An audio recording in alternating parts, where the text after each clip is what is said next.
Muchas gracias, Ignacio. Muchas gracias por la invitación y gracias a todas por estar aquí.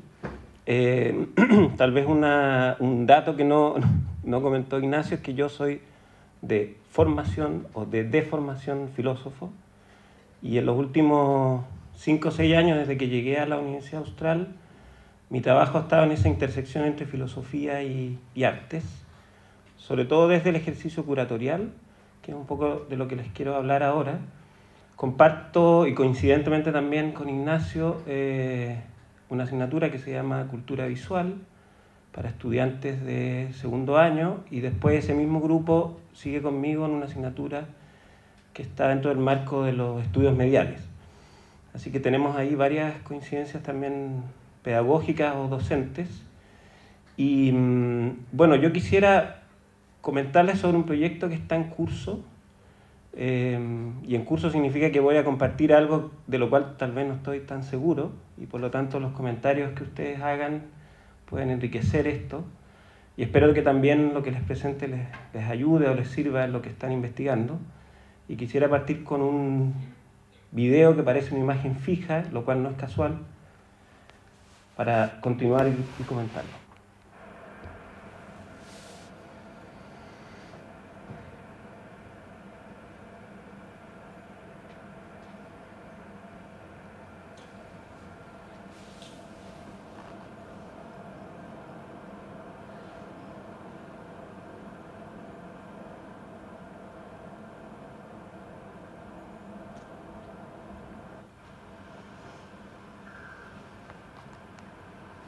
Bueno, es un video que originalmente dura 10 minutos, no vamos a ver los 10 minutos y son tomas dilatadas, porque tienen que ver con el tiempo, con cómo podemos captar a través de las imágenes y a través de procesos artísticos seres, organismos, cuerpos, objetos cuya temporalidad nos supera, nos excede. No sé si alguien identifica qué estamos viendo. Aparte de un árbol, es un árbol específico. ¿Les suena visualmente este árbol? Bueno, este es el alerce milenario, el gran abuelo o la ñilahual, que queda cerca de 200 kilómetros de Valdivia, cerca de La Unión, y es considerado actualmente, desde el 2021, el árbol vivo más longevo del planeta. Disputa ese lugar con unos árboles en el norte, en Estados Unidos, y por supuesto que la disputa no es solo arqueológica o de tiempo, sino que también tiene que ver con ideologías científicas, ¿no? Para los gringos es muy difícil concebir que existe un árbol más antiguo que el de ellos en un territorio tan húmedo, pero da la casualidad que la madera del alerce es imputefacta y es perenne, ¿no? En específico, este árbol tiene aproximadamente más de 5.000 años. La datación exacta es imposible de hacer porque el corazón del alerce se empieza a huecar y hay harto de ficción, ¿no? Lo que se ha medido exactamente son 3.500 años y más o menos se calcula con los 2,5 metros que quedan que tiene esta edad, ¿no? Y entonces este es un proyecto que hicimos con un grupo de colegas de la Universidad Austral, cada uno cumpliendo funciones creativas diversas, ¿no? Yo desde la filosofía, Jesús Román desde lo visual, Alejandro Albornoz desde lo sonoro. Participaron también artistas jóvenes recién egresados como Cristina Arragada, Claudio Lavado, generando distintas maneras de aproximarnos a este árbol. Había un proyecto previo de Enrique Ramírez sobre el alerce milenario que trabaja esta temporalidad de forma vertical. Nosotros lo que hicimos fue dilatar la imagen en una proyección que tiene la escala 1:1, 4 metros de diámetro, y quisimos entonces hacer partícipe a un espectador de la experiencia temporal imperceptible que tiene este ser vivo, que es casi un dinosaurio, podríamos decir. Y este proyecto se presentó en el Festival Arts Electrónica el año, si no me equivoco, 2022, en paralelo a la noticia, ¿no?, de su surgimiento, y junto con la proyección audiovisual mostramos 5 cápsulas pequeñas en unas tablets que ficcionaban a partir de datos científicos la respiración del alerce, su pulso, porque tiene pulso y tiene respiración, un pulso muy lento, imperceptible, el movimiento celular del alerce con imágenes de su composición orgánica y otros datos que permitían experimentar esta temporalidad. Entonces, bueno, es un proyecto que básicamente tiene que ver con tiempos profundos, es decir, temporalidades que son no humanas o inhumanas, con las cuales convivimos y nos rodean, en este caso de un ser vivo. Después voy a hacer un paneo muy veloz sobre algunos proyectos en los que participo, que fueron configurando el proyecto que les quiero mostrar. Entre paréntesis, puede que vaya rápido, y esta presentación yo se la voy a enviar al profesor Ignacio por si quisieran investigar o leer con más detención algunos de los textos. Otro proyecto en el que participo se llama Terra Ignota, desde el año 2022, y Terra Ignota se localiza en la zona del territorio subantártico chileno.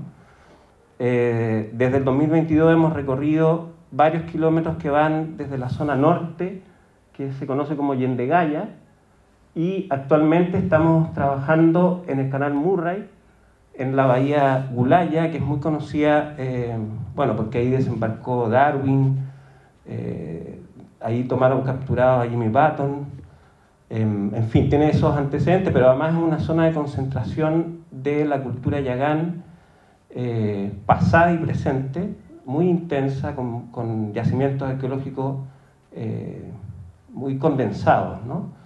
Y estamos ahí investigando porque tenemos un relato ficcional con esta plataforma donde participan artistas de distintas disciplinas, artistas y científicos, investigadores de distintas disciplinas.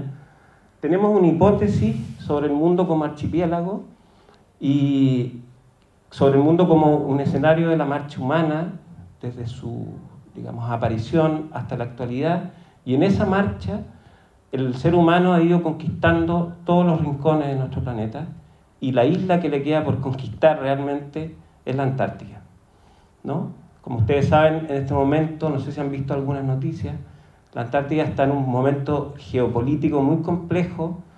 Se especula que hay petróleo en su subsuelo y otras cuestiones energéticas de distintas índoles, ¿no? Y entonces es un territorio que define en buena medida no solo el futuro de Chile y Argentina, por supuesto, sino el del planeta.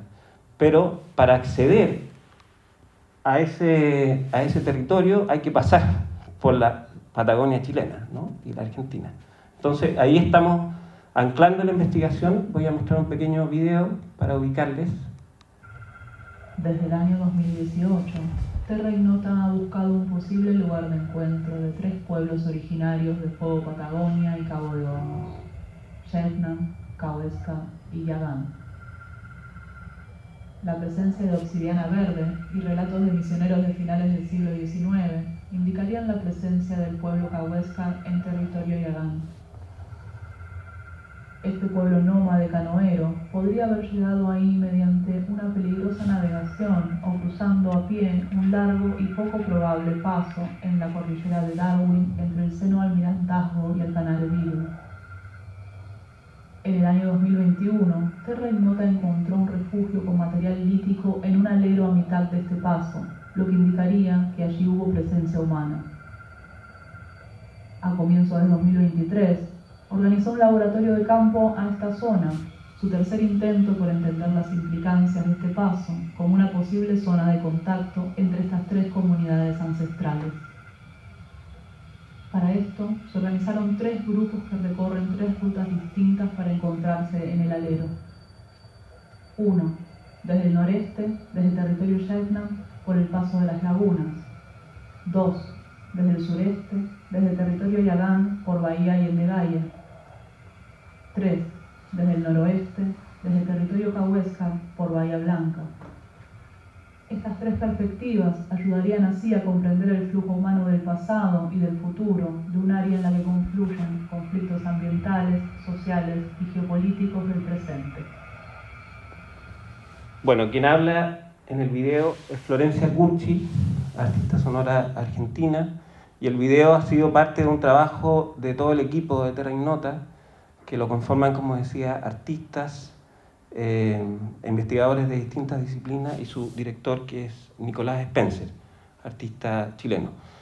Y les muestro este proyecto porque de algún modo también tiene que ver con temporalidades profundas, con las tensiones de un territorio que están en extrema transformación, en muy fuerte transformación o terraformación, con invasiones de especies exógenas, con nuevas energías aparentemente verdes, con la instalación de plataformas, digamos, de economías o nuevos extractivismos digitales o de datos, y una serie de factores que están modificando un territorio que podemos entender en escalas geológicas, pero que coexiste, como decía, con estas transformaciones del presente.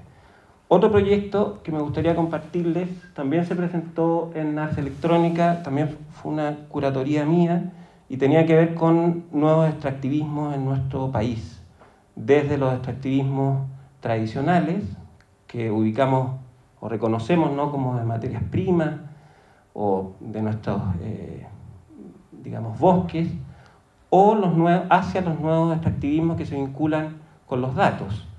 Cada una de ustedes en este momento porta un celular y sin saberlo estamos trabajando para unas compañías que almacenan cada una de nuestras visitas o usos de estos dispositivos. A eso se llama extractivismo de datos, ¿no? Y esos datos se acumulan en servidores, en plataformas, que en general son de las grandes compañías digitales de nuestra época. Entonces este proyecto tensiona esos extractivismos tradicionales con los nuevos extractivismos. Está un poco fuerte, pero bueno. Y reunió un conjunto de artistas contemporáneos, desde Felipe Rivas San Martín, Celeste Rojas, también española, Regina de Miguel, Ignacio Costa, Lucía Egaña, ya se me han confundido los nombres, ¿no? Pero Paula Baeza Palomilla, dando cuenta de distintos modos y formas de extractivismo contemporáneo. Y cada uno de esos modos vinculados a ciertos conceptos, ¿no? Esta exposición se montó como una plataforma digital que se compartió en el Festival Ars Electrónica a través de esa plataforma y permitía, y todavía permite, el acceso a estos proyectos desde estos conceptos que ustedes ven ahí. Quisiera aquí destacar, para ubicarnos más en el tema del cual les quiero hablar, el trabajo de Ignacio Acosta. ¿Por qué? Porque para mí fue importante entender que no solo hay tiempos profundos en nuestro ecosistema, sino que hay espacialidades profundas que nosotros estamos modificando y de algún modo también produciendo. Por ejemplo, las grandes excavaciones mineras. Lo interesante de Ignacio Acosta es que no solo estudia los extractivismos que ocurren físicamente en estas grandes mineras en el norte de Chile, sino que investigó y sigue investigando la circulación del cobre por todo el planeta, desde su manufactura, su producción, su llegada a las bolsas globales y la construcción de distintos dispositivos y eventualmente su retorno a Chile en forma manufacturada, ¿no? Eso por un lado. El otro proyecto que es muy interesante, la imagen no es muy nítida por lo que veo, es el de Celeste Rojas, Ejercicios de Aridez. No sé si alguien conoce este trabajo, que ha sido muy reconocido y ha circulado harto. Lo que me parecía ahí importante en el trabajo de Celeste es la huella, también de algún modo eterna, que deja el ser humano. El trabajo de Celeste Rojas arranca con una imagen, que es la que ustedes ven aquí, que es un... Ignacio, ayúdame, ¿cómo se llama este instrumento?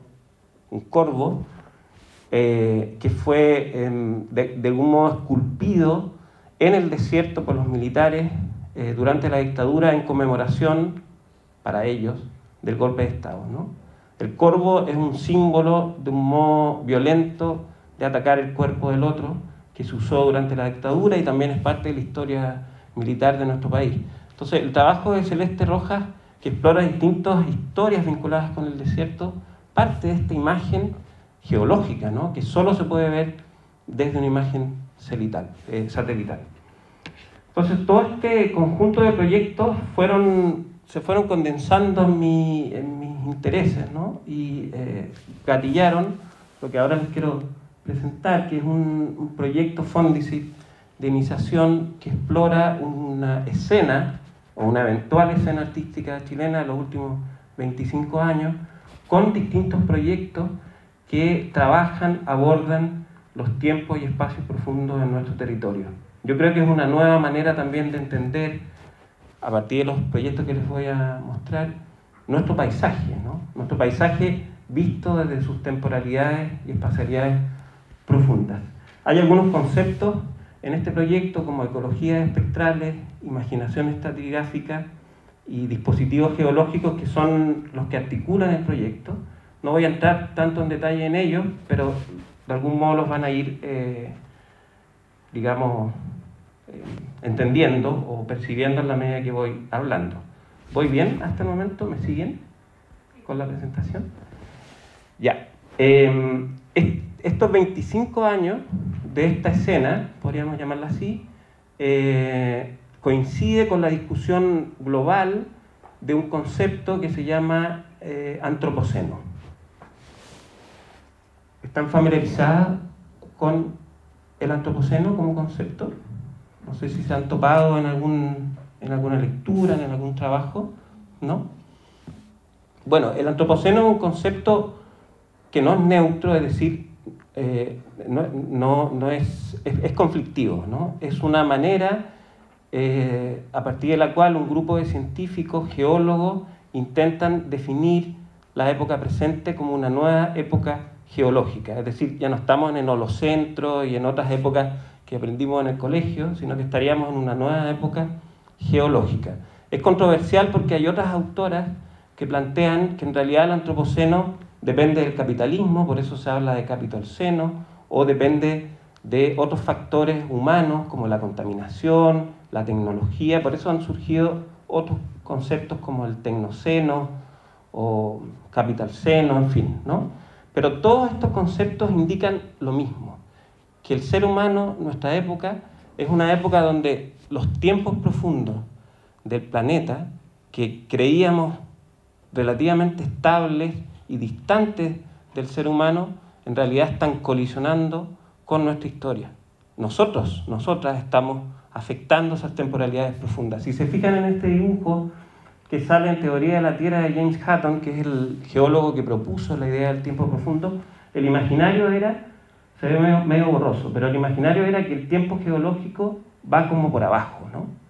A distancia del tiempo productivo, agrícola, industrial del ser humano.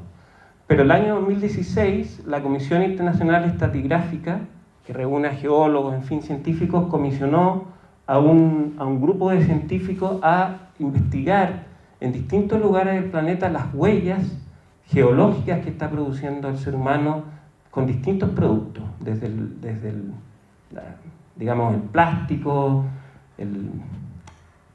bueno, hay otros componentes, ahora se me dan los nombres, pero son componentes que están en nuestro territorio, en nuestros paisajes, en nuestra atmósfera. Y estos científicos detectaron efectivamente esas huellas y determinaron que estábamos en una nueva época que ellos llaman antropoceno. Años después recularon, yo creo que por presiones también de las industrias y de la política, y si bien consignaron estas huellas humanas que están afectando el planeta, recularon, como decía, con la idea de que el antropoceno define una nueva edad geológica. Estos científicos determinaron que el síntoma visual de esta nueva época fue toda la experimentación nuclear, atómica, durante el siglo XX, hecha por las grandes potencias, principalmente por Estados Unidos, a lo largo de todo nuestro planeta. Y específicamente lo que detectaron fueron estos fósiles creados por seres humanos, cráteres fósiles, ¿no? Que uno asocia, si nosotros vemos la Luna, es inconcebible que esos cráteres hayan sido hechos por humanos, ¿no? Son meteoritos u otras razones. Pero resulta que nuestro planeta tiene cráteres que han sido producidos por el ser humano. Entonces, ese es un síntoma visual para este grupo de científicos que permite datar un momento en el que se puede consignar el impacto que está teniendo la especie humana en nuestro planeta. Entonces el Antropoceno define una época donde las principales modificaciones y el futuro del planeta lo estamos definiendo nosotros, los seres humanos, la agencia geológica humana. Les voy a dejar aquí, no lo voy a mostrar, pero quisiera que lo tuvieran presente, un montaje de dos trabajos muy diversos dentro de la eternidad de Michael Madsen, que es un documental sobre el búnker nuclear que se está terminando de construir en Noruega, donde seres humanos están depositando restos nucleares, ¿no? Restos nucleares que van a quedar en ese búnker como una especie de momia por miles de años. Escalas producidas por el ser humano, pero que nos exceden radicalmente. Y a este otro lado, parte de la teología de Geoffrey Reggio, Kajanowski, que tiene que ver con la velocidad humana, ¿no? Con la aceleración. Y esa tensión entre temporalidades lentas que produce el ser humano y su velocidad productiva del capitalismo es súper interesante para entender esta dimensión del Antropoceno, ¿no? Cómo conviven, coexisten, colisionan temporalidades diversas. Lo dejo ahí, es un montaje que, digamos, es un poco largo para ver ahora. Bueno, en resumen entonces, el Antropoceno define, no voy a leer aquí el texto, pero define una nueva época donde de algún modo la historicidad humana y la historicidad del planeta coinciden, colisionan, se estratifican, ¿no? Y esto está generando, lo vemos en distintas dimensiones en nuestro mundo, no me voy a referir tan específicamente, pero esto está generando un nuevo cronotopo, es decir, una nueva configuración espacio-temporal, donde cuestiones que antes creíamos efímeras o aceleradas o obsoletas como un celular, en realidad tienen una temporalidad eterna. Si ustedes botan su celular en cualquier lugar cerca de este campus, este celular tiene una temporalidad, ¿no?, indefinida, ¿no? Y de hecho está lleno de residuos electrónicos en distintos lugares del planeta que dan cuenta de eso. Entonces, muchas cosas con las que nosotros convivimos están estratificadas, ¿no?, con temporalidades contingentes, humanas, de su uso y de sus fallas también, pero que también exceden y en cuanto a residuos son de algún modo eternas. Esto es lo que yo llamo colisión estratigráfica, que generaría un nuevo imaginario estratigráfico, es decir, cómo pensar estas temporalidades.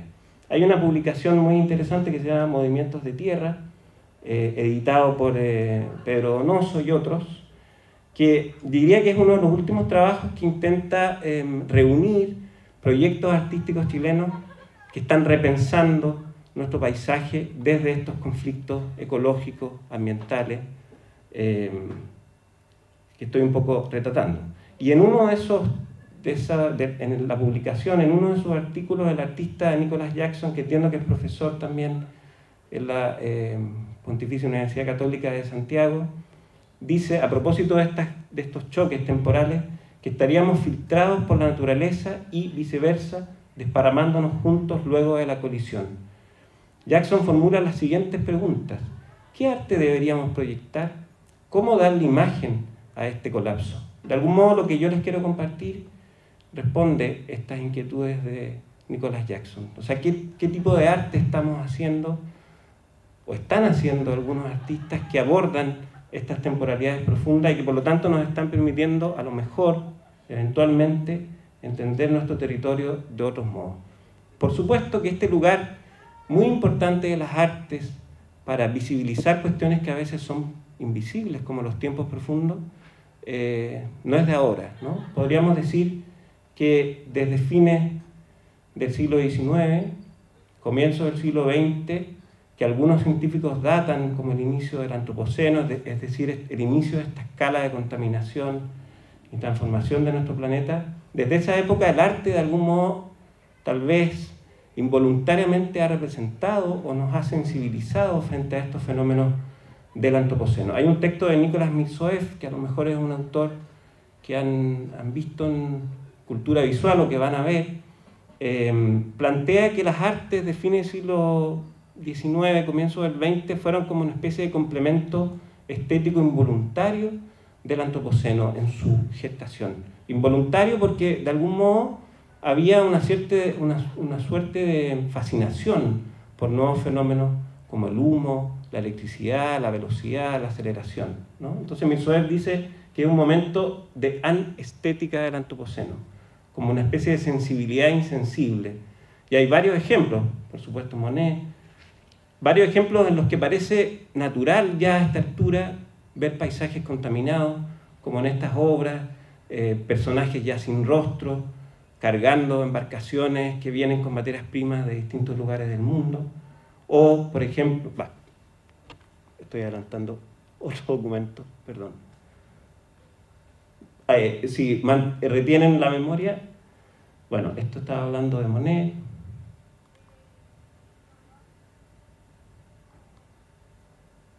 George Bellows también se ve un poco borroso aquí, pero fíjense en esta pintura, bueno, que es muy emblemática también de la pintura norteamericana, pero fíjense, lo que están viendo ahí en esas aguas en realidad son ríos contaminados, donde se bañan niños, y parece que estuvieran todos felices, ¿no? Entonces lo que de algún modo dice Mirzoeff es que parecía natural ya esta coexistencia entre espacios contaminados y el cuerpo humano. Ejemplos más recientes de esta coexistencia, por ejemplo, el trabajo de Nicolás Briceño, no sé si lo conocen, artista chileno.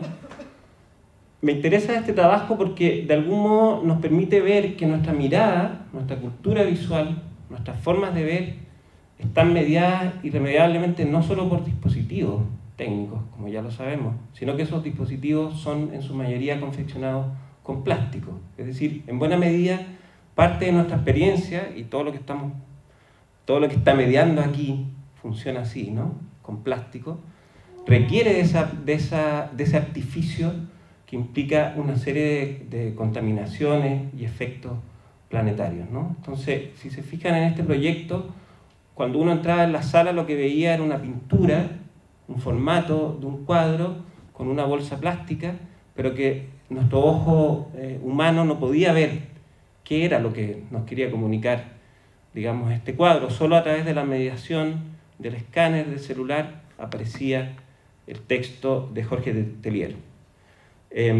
Un proyecto similar a este, muy similar, de Alberto Gil Fournier, artista español, tiene un ejercicio similar en el sentido de que también es una imagen que nuestro ojo no logra detectar, salvo que ocupemos una mediación, en este caso también un celular. El cuadro que pinta, entre comillas, Fournier, es una superficie de polvo de cobre, ¿no? Y el celular lo que permite ver ahí también es una lectura, un texto, que ahora no viene al caso recordar, pero lo que trabaja Fournier es que entonces todo dispositivo no solo es plástico, sino que es geológico. Todos nuestros dispositivos dependen de la lentitud mineral de nuestro planeta, con el litio, el cobre y otros componentes. Para ver, entonces, necesitamos de ese trasfondo geológico, o dicho de otra manera, buena parte de nuestra experiencia visual es geológica. Estos son dos ejemplos de obras muy concretas, ¿no?, que trabajan esas tensiones temporales en dispositivos tan habituales como un celular. Entonces, lo que les quiero mostrar muy rápidamente son, no sé cómo voy de tiempo, Ignacio. Ya. No vamos a leer el texto, pero parte de este proyecto se inserta en un discurso contemporáneo asociado al poshumanismo y a lo que se llama giro geológico. Es decir, que buena parte del pensamiento contemporáneo ha empezado a elaborar discursos y obras artísticas desde la idea de las temporalidades geológicas que nos rodean. Y en ese contexto varios investigadores también han detectado cómo obras a nivel global giran o desplazan la cuestión de la temporalidad y la espacialidad como experiencias de un observador a temporalidades más profundas, invisibles, imperceptibles. En este caso, les quisiera compartir dos proyectos que tienen que ver con hielos antárticos, ¿no? O árticos.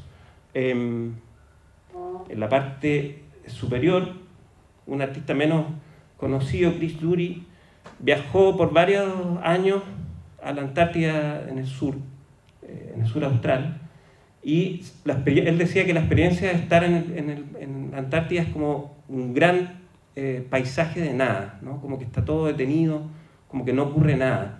Sin embargo, trabajando con científicos que empiezan a enterrar medidores en el hielo, se empieza a detectar cómo la huella humana aparece ya, digamos, desde mediados del siglo XIX, y empieza a afectar la superficie del hielo. Y lo que hace este artista es traducir esas fotografías, esos registros científicos, en impresos pictóricos de distintas escalas. Otro artista en la misma línea, Olafur Eliasson, que es más conocido, hizo un ejercicio parecido el año 2006, trasladando bloques de hielo desde el Polo Norte hacia una plaza, si no me equivoco, en Noruega, como para también sensibilizar al espectador sobre la fragilidad de los bloques de hielo que el imaginario occidental siempre asoció a lo eterno, lo perenne, lo inmutable, ¿no?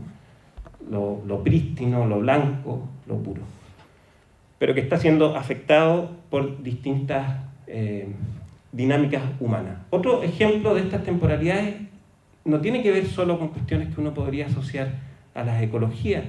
De nuevo, nuestros dispositivos. A todas nos ha pasado que estamos trasladando información en nuestros computadores, en fin, bajando cosas de internet, y de repente se demora, ¿no? ¿Les ha pasado como... ¿Cómo el sistema nos dice que está pasando el tiempo? Aparece un icono que va dando vueltas, ¿no? Y eso nos indica que hay una temporalidad humana que tenemos que esperar, pero en realidad no tenemos idea cómo funciona el tiempo de las máquinas, qué velocidad tiene el traspaso de los datos, ¿no? Jordan Savinich tiene un trabajo que se llama Loading, que lo que hizo fue instalar en distintas ciudades grandes pantallas con este signo dando vueltas, ¿no? Como con la idea de pensar o reflexionar sobre esta temporalidad. Y a la vez, artistas como... Este es un trabajo que han hecho varios artistas, como Chetonsky, que es un artista canadiense. Lo que hizo fue ir a los servidores que procesan estos datos. Es decir, en vez de trabajar desde la pantalla, se fue a las industrias de datos para analizar cómo estas temporalidades funcionan en estas máquinas, estas grandes máquinas que son los servidores, y cómo estas grandes máquinas también contaminan. Cada like o cada me gusta que ustedes hacen, y no quiero decir que lo dejen de hacer, requiere agua, requiere energía. O sea, la desmaterialización, a propósito de lo que comentaba el profesor Ignacio, no es tan así, ¿no? Al menos, no digo en las artes, en general en los discursos modernos. El discurso digital en realidad es muy material y está permeando nuestro planeta. Otra cuestión, a propósito de artes globales, que es muy interesante, son los tecnofósiles. Es decir, todos estos residuos que estamos produciendo como seres humanos y que son verdaderamente nuestro legado en este planeta. Entonces hay muchos artistas contemporáneos que trabajan estas figuras híbridas, ¿no?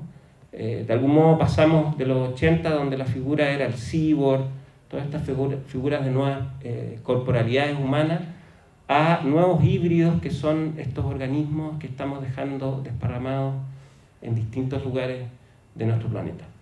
Bueno, este contexto global sobre las artes en el Antropoceno, a mí me interesa situarlo en Chile, y esto es muy importante porque el Antropoceno tiende a ser planetario y tiende, por lo tanto, a descontextualizar las desigualdades que tiene el Antropoceno en nuestros países. El Antropoceno afecta desigualmente al planeta, afecta mucho más a África, a Latinoamérica y a otras regiones que ya de por sí son desiguales que a los nortes globales, ¿no? El sur global en general es mucho más afectado. Entonces, ¿qué está pasando en nuestras regiones? ¿Cómo las artes están reflexionando sobre esto? Es lo que me interesa en este proyecto compartir con ustedes. Perdón, se me olvida que tengo que avanzar acá. Bueno, ahí hay una imagen satelital de grandes piscinas de litio en el norte de Chile.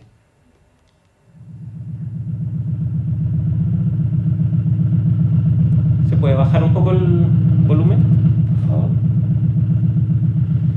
Bueno, lo que están escuchando y van a ver es una obra que se llama Oscilador, de Nicolás Spencer, que es un dispositivo que permite sensibilizarnos con algo muy habitual, pero invisible, que son los vientos, ¿no?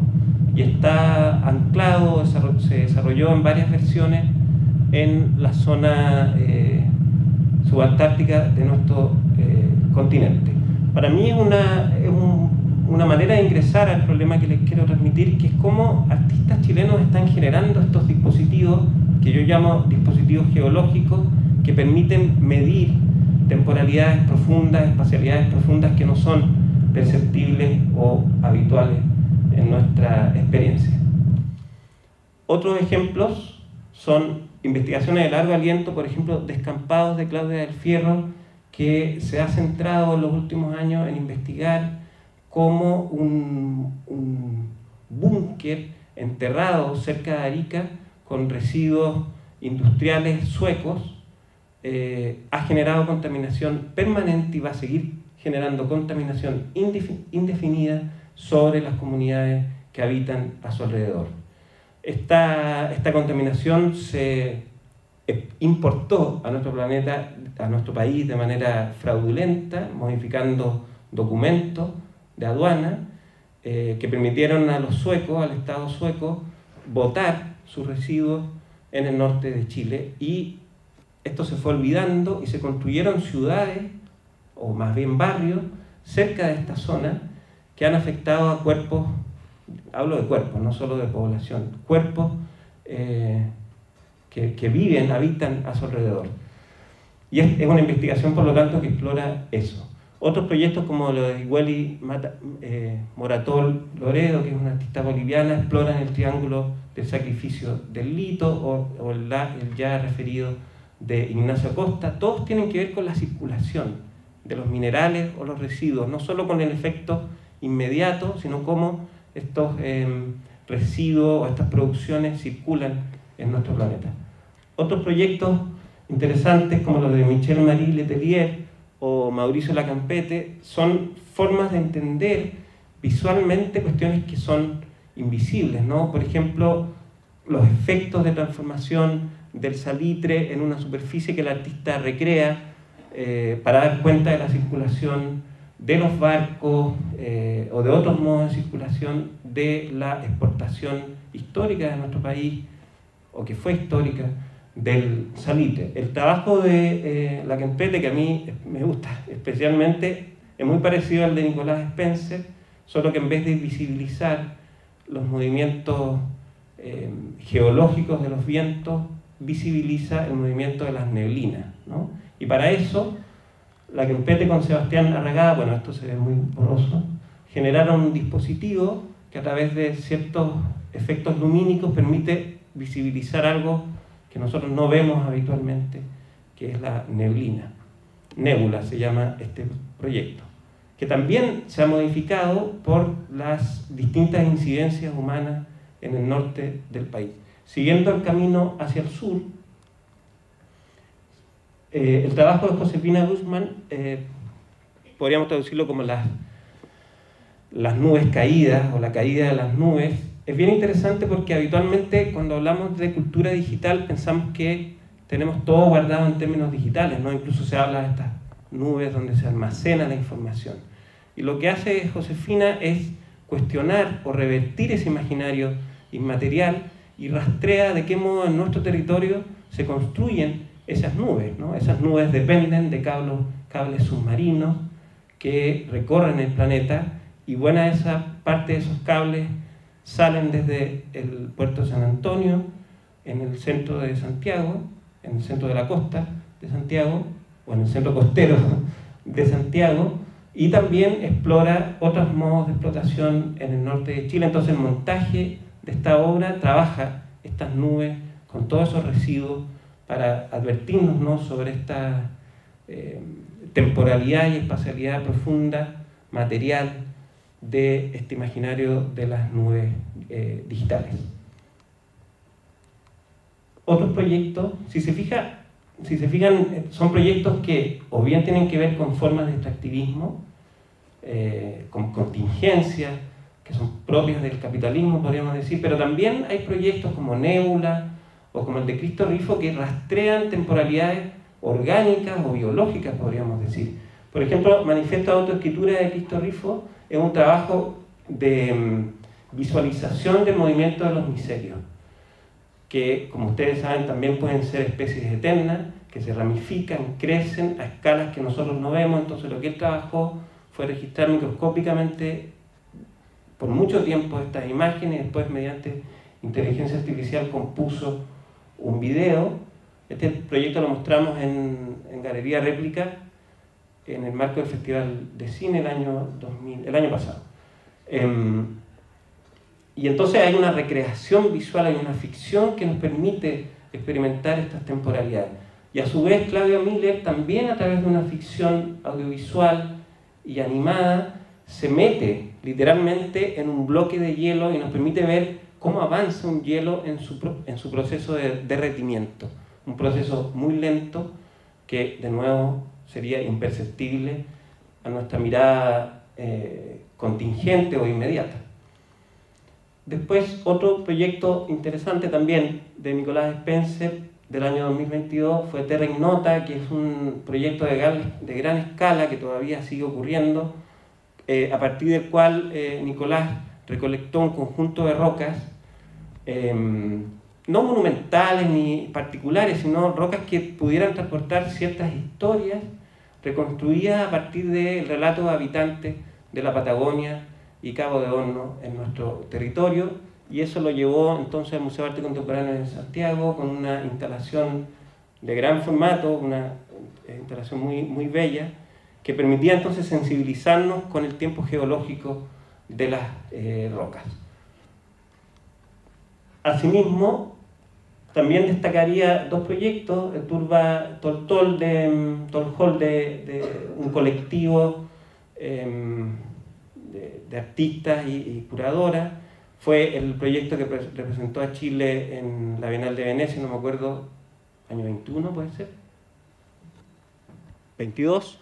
Y también pensaban las turberas, que son estas especies, organismos que están sobre todo en la Patagonia chilena, pero también en la región de los ríos. Son grandes extensiones de vegetación muy esponjosa que son como una memoria viviente, y además son de una temporalidad geológica, porque son casi milenarias, ¿no?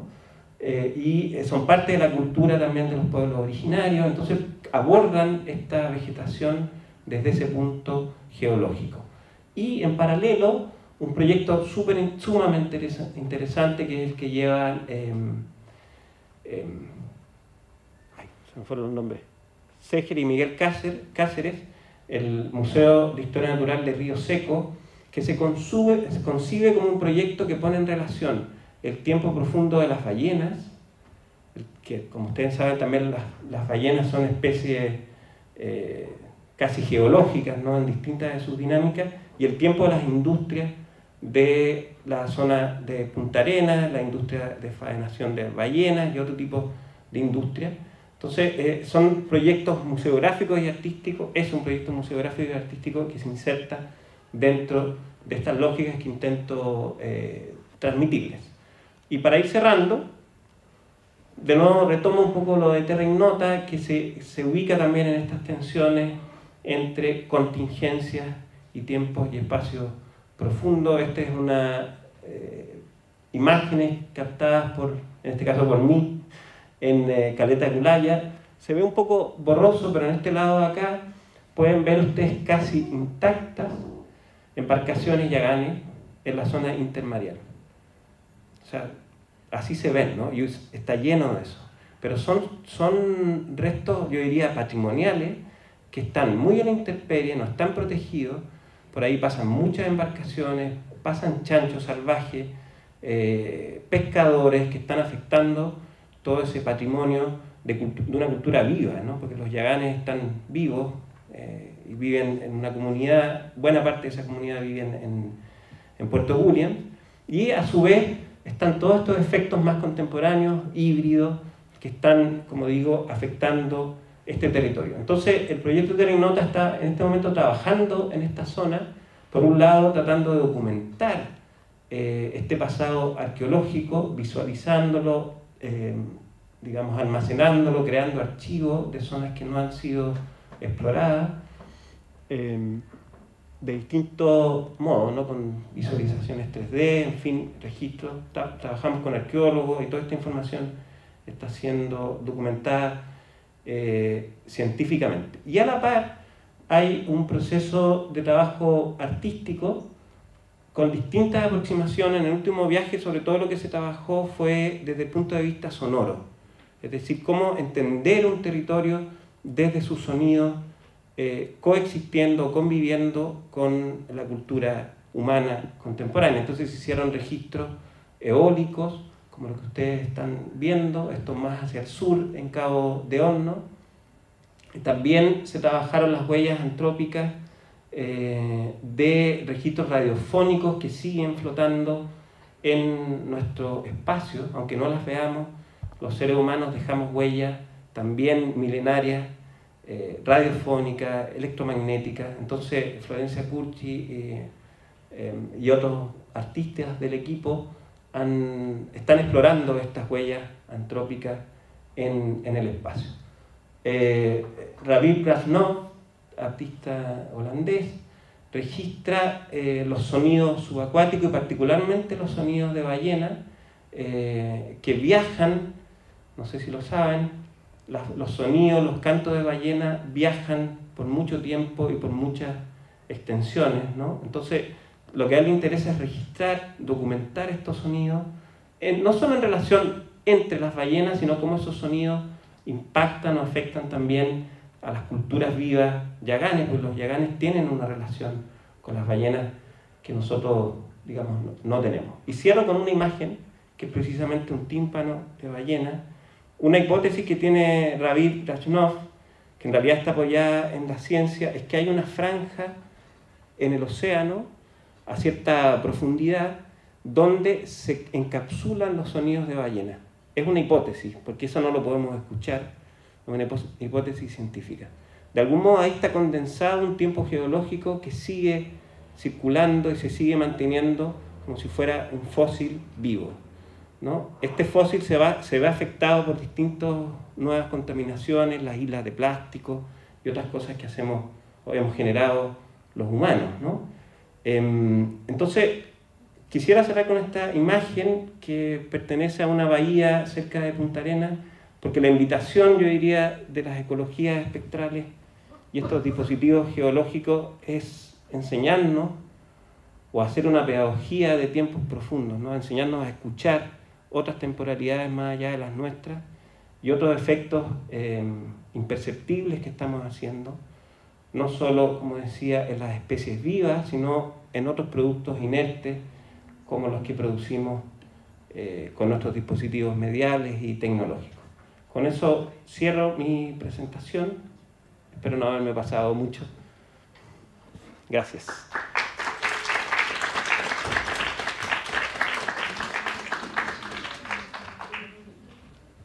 No, sí, parece que me pasa. Muchas gracias, Iván. Nada, muy contento y agradecido de tu presentación. Creo que esta imagen dice mucho de la conversación y lo que se está planteando en este periodo. Creo que además para nuestros estudiantes es sumamente interesante. Este año se realiza el encuentro, o creo que el próximo me parece que es. ¿Le puedo subir algún poquito? Se realiza el encuentro de los geoparques. Ustedes saben que la universidad va a ser la anfitriona de un encuentro mundial de geoparques que he hecho este año en septiembre. Y el encuentro de los geoparques está muy en línea con lo que plantea Iván respecto de repensar nuestra relación con la naturaleza, especialmente con esta mirada hacia los tiempos profundos, que creo que es sumamente interesante, atractivo y desafiante. Yo quisiera como comentar solo tres cosas. y quizás algunas quizás en tono de pregunta también, para ver si que puedes iniciar la conversación. En primer lugar, mencionaste varias veces el Festival Ars Electrónica, que es algo que ha venido cobrando mucha fuerza en la escena artística nacional, que la presencia de envíos, Chile hace un vínculo y tiene un vínculo con este evento. Quizás sería bueno que le comentara al estudiantado brevemente en qué consiste el Festival Arte Electrónica, porque eventualmente alguno de ellos podría postular al festival. Se realiza en una ciudad muy pequeña, en la tercera ciudad de Austria, que diría mucho respecto de cómo nosotros nos podríamos ver como escena artística en el futuro. Chile no tiene grandes eventos internacionales, pero podría, digamos, aspirar a tener un espacio como de esta categoría, que es arte, ciencia, investigación, en una escala más pequeña. En segundo lugar, me gustaría saber cómo es tu impresión del trabajo interdisciplina, porque la verdad es que es una cuestión de la que se ha hablado mucho, y me pregunto si es que cómo lo viven los estudiantes, si invitaste artistas a estos viajes, qué es lo que a ellos les llama la atención, cómo lo trabajan. Al final, hay algunas de las imágenes mostraste instalaciones de Nico Spencer, que bueno, son instalaciones más como perceptivas, hay mucho arte sonoro, arte tecnología, entonces, ¿cómo se cruza eso ahí? Y por último, una pregunta quizás como más, un comentario, tal vez como más histórico. Nosotros hemos seguido en estos cursos el desarrollo también de la modernidad, o sea, estamos viendo un periodo desde fines del siglo XVIII, cuando el arte abre un espacio entre la ciencia y la ética y la moral, y en ese espacio surge la autonomía, surge la estética, surge el estudio sobre la sensibilidad, y aquí tú estás mostrando un recorte en donde parece ser que el arte vuelve a abrazar su vínculo con la ciencia. Entonces uno no cuesta ver si es que qué tanto hay de estética de lo sublime, qué tanto hay de investigación de archivo, como si fuera un artista más que un etnógrafo, un artista como científico natural, catastrando cada uno de los sonidos. Entonces hay una vinculación al borde de cómo eran los viajes de exploración científica a fines del siglo XVIII, durante el siglo XIX, cuando iban viajes de exploración, de explotación, de guerra, junto con científicos y artistas que estaban registrando visualmente el mundo. Entonces hay algo como todavía de este ánimo de seguir registrando el mundo, que me pregunto si es que hay una reflexión respecto de las raíces estéticas de lo que fue lo sublime, o en este caso la ciencia. Entonces nada, dejo esta pregunta y desde ya invitarlos a que vayan preparando sus comentarios o dudas, que tenemos acá un micrófono para conversar con el profesor Iván. Bueno, muchas gracias, Ignacio. Intentaré ser breve. Desde ya les puedo decir, bueno, Ignacio les puede compartir mi correo si hay cosas que quisieran preguntar, y a lo mejor no es el momento. Yo también fui estudiante y también sigo siendo tímido, entonces a veces uno no se atreve a hacer las preguntas. Bueno, el Festival Ars Electrónica es el festival de artes, ciencias y tecnologías más antiguo del mundo. En ese sentido tiene una tradición que lo iguala, podríamos decir, pero en otros vertientes del arte contemporáneo, con la Bienal de Venecia, y tal vez por este motivo yo diría que sigue siendo para el Estado de Chile los eventos europeos como más significativos para las artes visuales. Son ambos eventos donde nuestro Estado invierte para la participación de artistas. Y se abren convocatorias anuales, me parece que está cerrándose la actual, para proyectos colectivos o individuales, con proyectos de artes que no necesariamente tienen que ver con artes mediales sofisticadas, digamos, o nuevas tecnologías, o con ciencia, sino con modos de entender las relaciones entre la sociedad y las artes, como ese proyecto el que les mostré al comienzo sobre el árbol milenario, que no tenía necesariamente que ver con inteligencia artificial u otras cuestiones. Y efectivamente, en mi caso, voy a ser un poco autorreferente, desde el año 2020 al año 2024 yo propuse 4 curatorías en este festival, la primera a través de una convocatoria y las otras 3 a través de una invitación del festival, y cada una abordaba cosas que yo diría que nos involucran en nuestro sur. desde los extractivismos, el Alerce. Lo otro tenía que ver con recrear objetos perdidos, destruidos por la dictadura a través de inteligencia de 3D. Y finalmente el otro ya se me olvidó. ¿Cuál era el otro? Bueno, eran 4. Y en esos proyectos también invité o convidé, o de algún modo fui invitado por procesos artísticos de varias líneas, ¿no?, de las artes, y también convidé a estudiantes matriculados y egresados de la Universidad Austral de Chile. Entonces es una instancia súper interesante. Se ve complejo, ¿no?, porque suena como arte electrónica, pero en realidad si se trabaja colectivamente, si se asocian ustedes como estudiantes, egresados, eventualmente con sus profes, se pueden armar proyectos que para el festival son súper interesantes, porque en realidad lo que le interesa al festival es descentrar el discurso, ¿no?, es salir un poco del nicho europeo, y están muy abiertos a recibir proyectos que planteen otras cuestiones. Ya me acordé, el del 2020 se llamó Mutaciones, fue en plena pandemia, y trabajamos mucho con los humedales de Valdivia, que eso fue como visualmente muy impactante, ¿no?, para ciudades europeas o para el imaginario curatorial europeo. Así que ese festival es muy, como les digo, muy atractivo si por supuesto piensan en algún proyecto y necesitan algún apoyo de experiencia, yo feliz de hacerlo.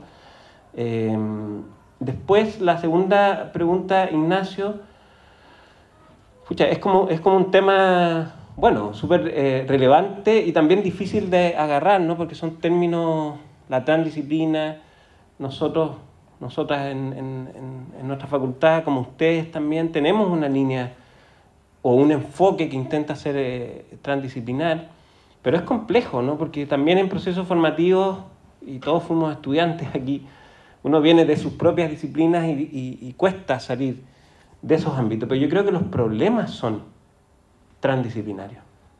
O sea, el fenómeno del antropoceno, el fenómeno de los tiempos profundos no se puede entender desde una perspectiva y convoca distintas visiones, distintas experiencias, distintas herramientas, ¿no? Y ahí también creo que las artes son claves no solo en la producción de obras, sino en la mediación del conocimiento, en hacer partícipe a las personas, no solo de la obra concluida, sino de la generación de un conocimiento que involucra, como les decía, distintas ciencias. Estoy totalmente de acuerdo, Ignacio, no sé si esto es exactamente lo que tú decías, pero como un retorno, ¿no?, de nuevas formas, retorno de nuevas formas de volver a mirar nuestros ecosistemas. No sé si lo sublime, me parece súper pertinente la pregunta y lo voy a pensar, y en parte creo que puedes tener razón, porque esta experiencia del exceso temporal, del exceso o de la superación de nuestras capacidades subjetivas de comprensión, tiene que ver con esto sublime, salvo tal vez que la temporalidad de los plásticos, de la contaminación, yo diría que es un sublime invertido, como diría, o negativo, como diría Lyotard. O sea, en vez de expandir esas capacidades, o junto con expandir las capacidades de la imaginación, parece también que nos lleva a ese punto de imposibilidad del humano, ¿no? Pero en referencia a las pesquisas científicas, lo que te puedo comentar es que el proyecto Terra Ignota sigue el trabajo de un ilustrador científico en el paso, lo que se llama Allende Gaya, el paso de Kent, que era un dibujante que hacía ilustraciones de ese territorio, y lo seguimos en este recorrido.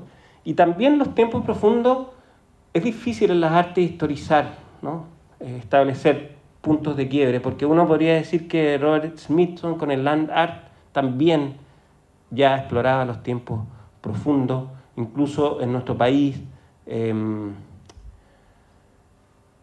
¿Cómo se llama?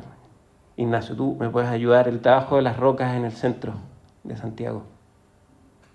Lorenzo Berg, que es un poco antes de Smithson. También tiene que ver con estos imaginarios que mueven escalas geológicas al corazón de una ciudad, ¿no? Incluso yo pensaba en el grupo Signo, que también es una pintura estratigráfica, ¿no? Es un modo distinto de entender la pintura desde componentes materiales, geológicos, que no eran habituales en Chile, o en Ronald Kay, de quien seguramente ustedes han escuchado hablar, también tenía esta concepción geológica de la fotografía. Es muy difícil entonces establecer cuándo el arte empieza a abordar los tiempos profundos o los espacios profundos. Lo que sí es claro es que científicamente hay ciertos datos que permiten establecer que nuestra especie humana entró en un, digamos, ya en un loop medio irreversible que está afectando el planeta, ¿no? Y en ese contexto se sitúa esta investigación, en el contexto del antropoceno. Más preguntas o comentarios del estudiantado que quisiera hacer a nuestro invitado. Sí, claro. Buenas, le quería preguntar si a su percepción el arte hoy en día da una buena visibilización o una percepción más cercana a la huella geológica que hay en la actualidad. Hola, ¿cuál es tu nombre? Antonella. Hola, Antonella. ¿Tú dices como en sus propios mecanismos de producción? ¿En su propia producción? ¿O como fenómeno? En general podría ser. Ya, igual que tal vez te respondo la primera parte, que era un poco lo que sentí en tu pregunta. Yo creo que en los últimos 10, 15 años, al menos en el arte chileno, hay una mayor autoconciencia sobre la huella ecológica que produce el propio arte, ¿no? Yo les voy esto va a estar grabado, ¿no? Pero creo que es interesante reflexionarlo con un artista que trabaja las ecologías como Patricia Domínguez, pero algunas de cuyas obras son altamente contaminantes. Nosotros montamos con el trabajo curatorial de Gabriela Urrutia, que estuvo acá, una obra de ella que luego no sabíamos qué hacer, con plásticos, Entonces, por un lado, los procesos artísticos tienen esta tensión interna que es súper interesante, ¿no? Cómo pensar en las materialidades con las que se produce el arte, también en términos de sus temporalidades profundas y de sus huellas. Por supuesto que no todo arte tiene que encarar este desafío, ¿no? Pero es un asunto bien importante, yo creo. Y por otro lado, mira, un poco en este paisaje que les presenté y también en investigaciones sobre el arte latinoamericano, yo creo que ha sido también un giro ecológico muy importante el trabajo de artistas rastreando las huellas ecológicas de nuestra especie, ¿no? De distintos modos. En Argentina, en Brasil, hay muchos proyectos que tienen que ver con esto que a ti te interesa como preguntar. Y sí, totalmente creo que las artes tienen, o sea, no lo digo yo me apoyo ahí también en otros autores, que las artes tienen esta potencia de visibilizar efectos que nosotros no vemos inmediatamente, ¿no? Porque no vemos la huella ecológica del auto con el que llegué ahora a Temuco. El año pasado, en el Festival Artes Electrónica, la directora del festival, en la mitad de un discurso se cuestionó sobre si seguían o no haciendo el festival, porque viaja tanta gente a ese festival, produciendo tal nivel de contaminación en los aviones, que ella decía, bueno, ¿para qué seguimos haciendo este festival que se pregunta por la ecología si llevarlo a cabo produce esos efectos? Entonces es algo que está presente, pero también es algo difícil de enfrentar, ¿no? En nuestras materialidades, en nuestro ejercicio, en esa tensión en la que estamos todas y todos de algún modo siempre, ¿no? Porque contaminamos aunque no lo queramos, ¿no? Y yo no es que sea no es que propicie el retorno a ningún purismo ecológico. Yo creo que todo ecologismo es técnico, es insostenible un ecologismo que no aborde su propia tecnología. Pero sí, creo que las artes contemporáneas están en esa tarea que tú planteas. ¿Alguna otra pregunta? ¿Otro comentario? Sí.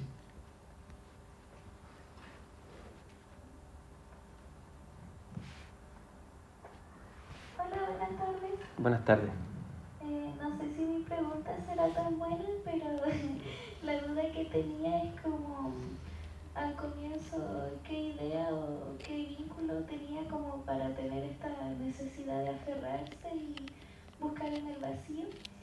Porque como en el silencio ¿Por qué? ¿Qué lo llevó como a tener tanta sensibilidad como para buscar cómo se escucha el latido de un árbol? Eso es muy lindo. Pero mi pregunta es como de dónde apareció esa curiosidad. Sí, es muy buena tu pregunta. O sea, las dos preguntas son muy buenas. Solo que una tal vez involucra más el afecto, ¿no? Desde donde surgen eventualmente algunas ideas. Voy para atrás. Seguramente había una forma más rápida de llegar, que no descubrí. Pero quiero llegar al alerce. Perdón. Bueno, ahí. Sí, el alerce que yo les sugeriría, les invitaría a conocer, está súper cerca, cuando vayan a Valdivia o cuando armemos un proyecto compartido entre ambas escuelas, para que vayan a exponer a la Galería Réplica. A mí me encantaría eso, que haya esos cruces.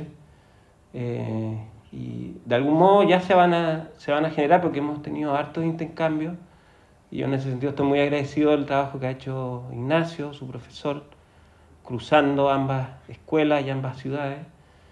También hemos trabajado, en este momento está exponiendo una profesora de Puerto Montt. En fin, son afectos también, ¿no? Nuestras escuelas y nuestros espacios de creación que están relativamente cerca y que además tienen que ver con un territorio en común.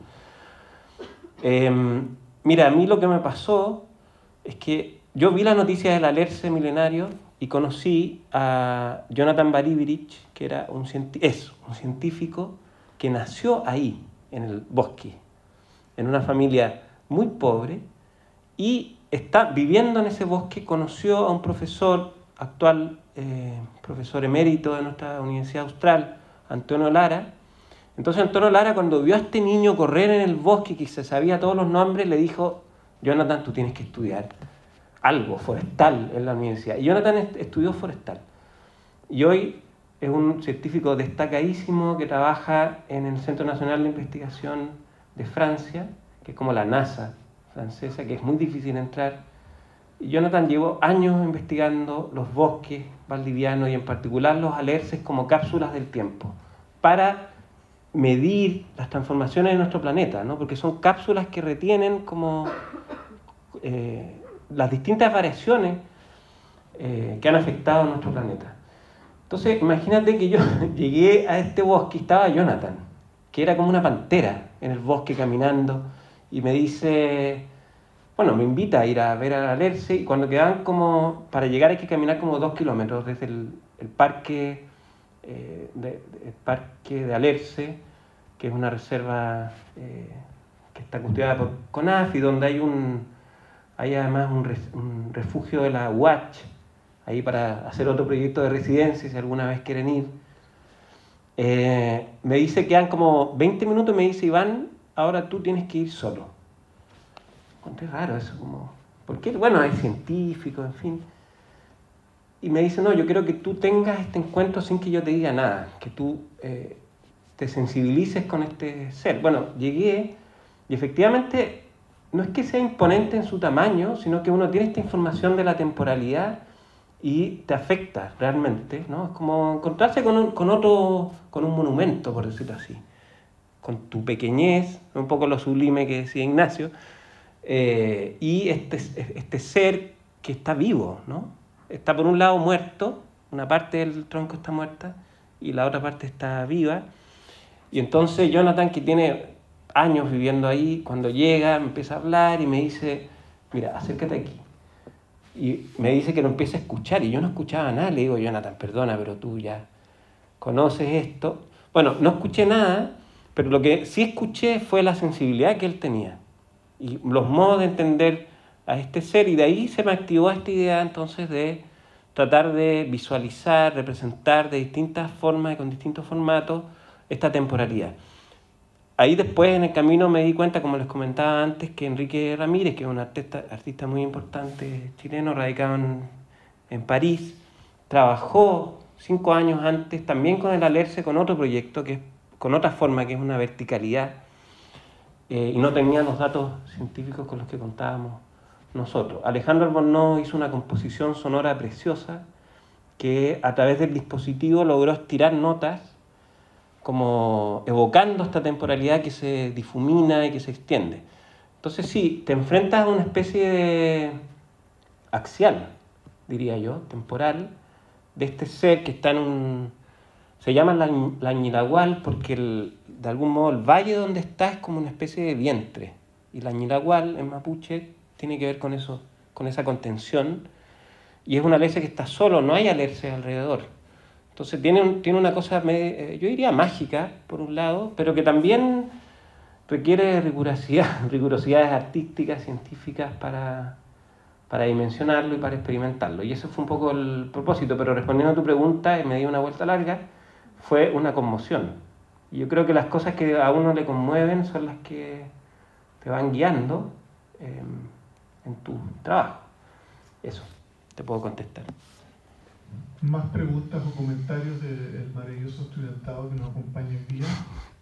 ¿O de profesores eméritos, destacados artistas? Otro queridísimo profesor Cueto.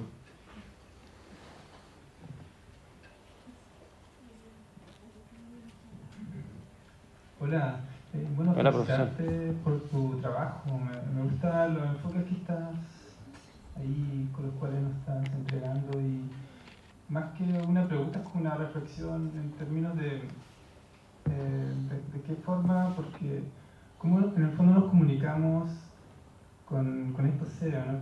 De la cual como que nos hacen preguntas que a veces no sabemos responder, sino simplemente a partir de cierto lenguaje que en algún momento nos dejamos influir, y eso y en ese sentido como que Chile como que algo pasa con el arte chileno, que en términos de como que la naturaleza de algún modo, o lo que se dice naturaleza, nos hace las tremendas preguntas.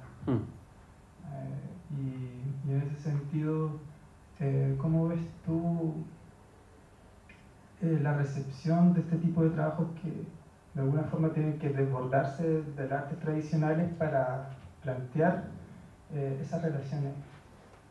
Interesante que estén trabajando en Valdivia en esto. Quizás no está todo como quizás en la escuela algunos profesores o estudiantes como que se desprenden de esta digamos técnica o preguntas más tradicionales, buscando en el fondo esos encuentros. Entonces mi pregunta va ¿cómo tú visualizas como este constante desafío que nos plantea el salir de las ciudades?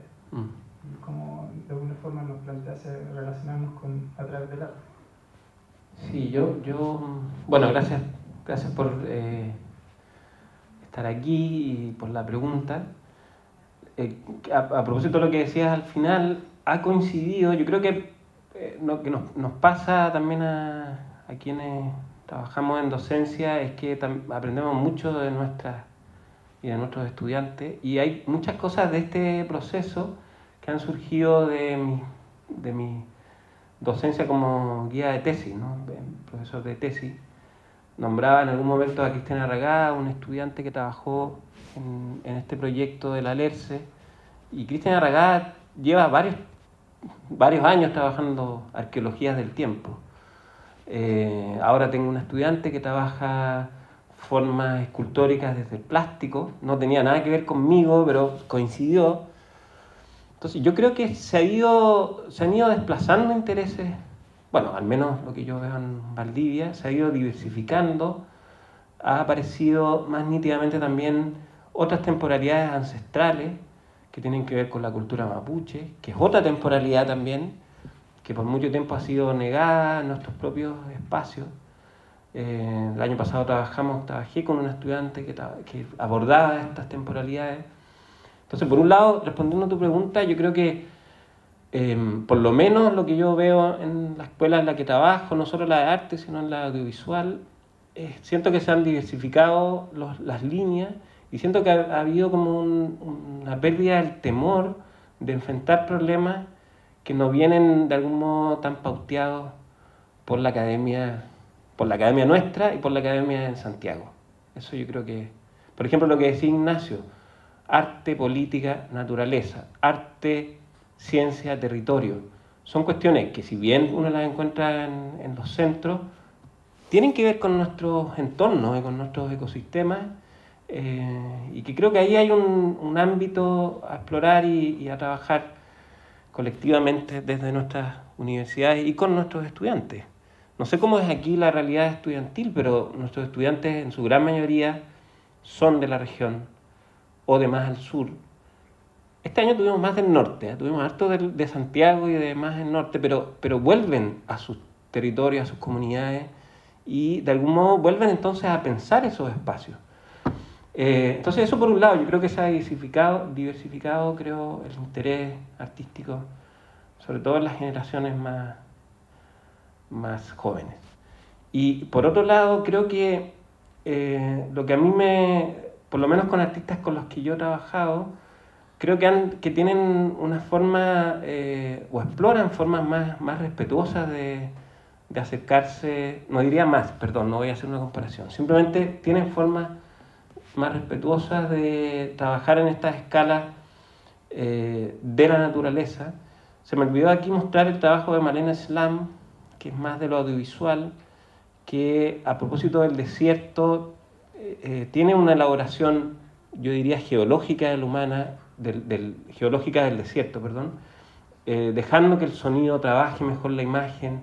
De algún modo hay un tiempo del trabajo que se relaciona con estas temporalidades profundas, y creo también firmemente en la pedagogía. Creo firmemente en que las artes no tienen que ser ilustradoras o explicar, pero sí son herramientas pedagógicas para el futuro, ¿no? Y enseñarle a niñas y niños sobre temporalidades, sobre tiempos profundos, es realmente maravilloso. Nosotros lo hicimos con el trabajo del alerce, del árbol, y se abren otras cosas, ¿no? Porque las escalas del tiempo son distintas a las con las que vivimos, y ahí yo creo que las artes son clave en esa pedagogía, en esas mediaciones que podemos hacer.